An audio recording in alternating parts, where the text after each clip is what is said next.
that is the right to life, liberty, and property. So bago mo sagasaan yung right to life, liberty, and property, siguraduhin mo lang na may basihan ka. Yun lang naman ang sabi. So Kung may isang eksena sa Day 7 ng impeachment trial na madaling mamiss pero napakalaki ng naging epekto, ito na yon. Hindi ang defense ang unang nagpasok ng usapin tungkol sa Stonehill versus Diokno. Si Senator Judge Pia Cayetano mismo ang nagbanggit nito. then government has to step up and prevent somebody's liberty kasi nga sinasagasaan niya yung life and liberty ng ibang tao. So it's a balance. No? I think we can all agree it's a balance.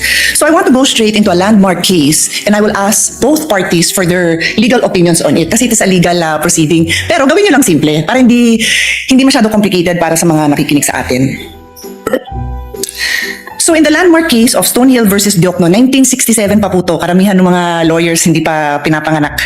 Habang pinagtatalunan ang subpina para sa bank records, BIR records at AMLC records ni Vice President Sara Duterte, si Pia ang nagtanong kung hindi ba kahalintulad ito ng ipinagbawal na general search warrants sa landmark Stonehill versus Diokno case noong 1967 at parang sinunggaban naman ito ng defense.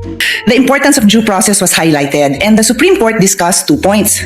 General warrants are void. Sabi ng Supreme Court, a warrant must be issued on probable cause for one specific offense and must particularly describe the thing being seized. So kailangan particular ang description dun sa warrant.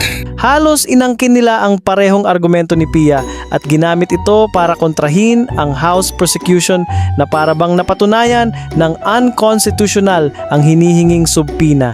Again, with all due respect, we called it a fishing expedition. Kasi hindi naman na-identify kung ano mismo doon yung pwedeng ebidensya laban sa sinasabing unexplained wealth umano ng Vice Presidente.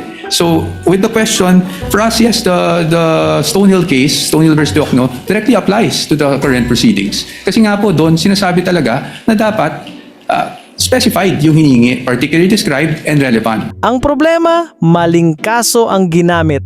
At ang mas ironic pa, ang taong pinangaralan ni Pia gamit ang Stonehill case ay si Chel Diokno na hindi lang basta abogado. Iba po ang konteksto ng search warrant na naging main issue sa Stonehill versus Diokno. Sa konteksto po natin na sa pinahang pinag-uusapan. Anak siya mismo ni dating Justice Secretary Jose W. Diokno, ang Diokno sa Stonehill versus Diokno. Sa madaling salita, kung may isa mang taong kabisado ang kasong iyon, malamang si Chel na yon. At doon nangyari ang hindi inaasahan. Imbes na ma-corner ang prosekusyon, si Chel ang nagbigay ng legal lecture kay Pia. Ang search warrant po, ang governing law po dyan ay nasa Bill of Rights natin, Article 3, Section 3. At kaya siya nandun dahil very invasive po ang search warrant. Pag ang isang judge ay nag-issue ng search warrant, pwedeng pasukin yung opisina o yung bahay ng person involved, pwedeng halongkatin yung lahat ng mga gamit niya dun sa kanyang opisina o sa kanyang bahay. Kaya po naglagay ng maraming limitasyon ang ating konstitusyon dahil marami ng pang-aabuso, marami ng mga halimbawa ng pang-aabuso na nangyari kahit noon pa. Ipinaliwanag niyang ang Stonehill ay tungkol sa overly broad search warrants na ginagamit para magsagawa ng physical searches at seizures.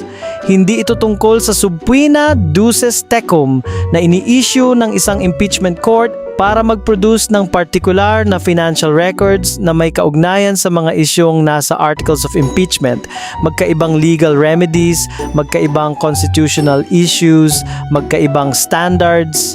Iba po ang pinag-uusapan natin ngayon. Ang pinag-uusapan natin ngayon ay subpoena. Hindi po ito a license to enter an office or to search any place.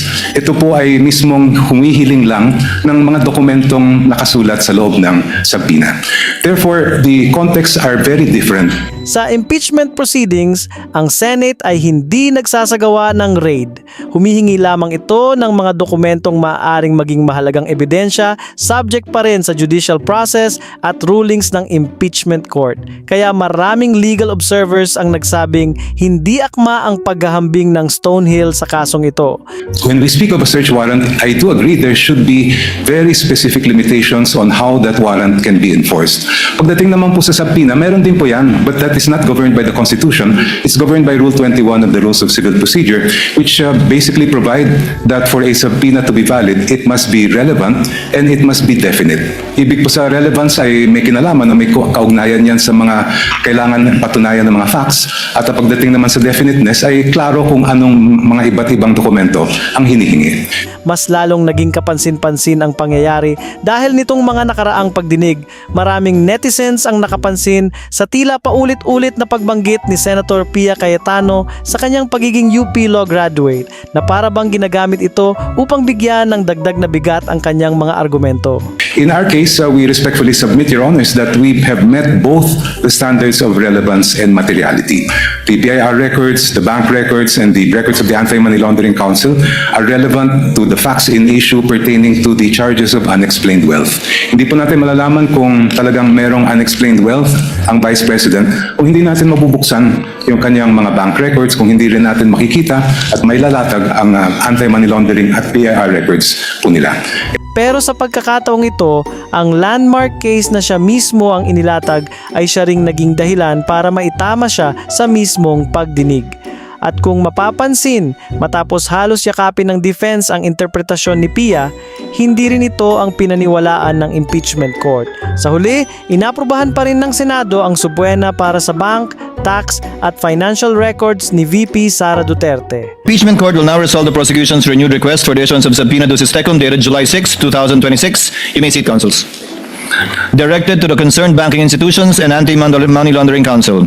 Hindi man ito nangangahulugan na iyon lamang ang dahilan ng naging desisyon ng korte, mahirap ding baliwalain na ang pangunahing legal theory na tila ipinasa ni Pia sa defense ay hindi rin ang naging batayan ng impeachment court sa pagpayag sa subpena.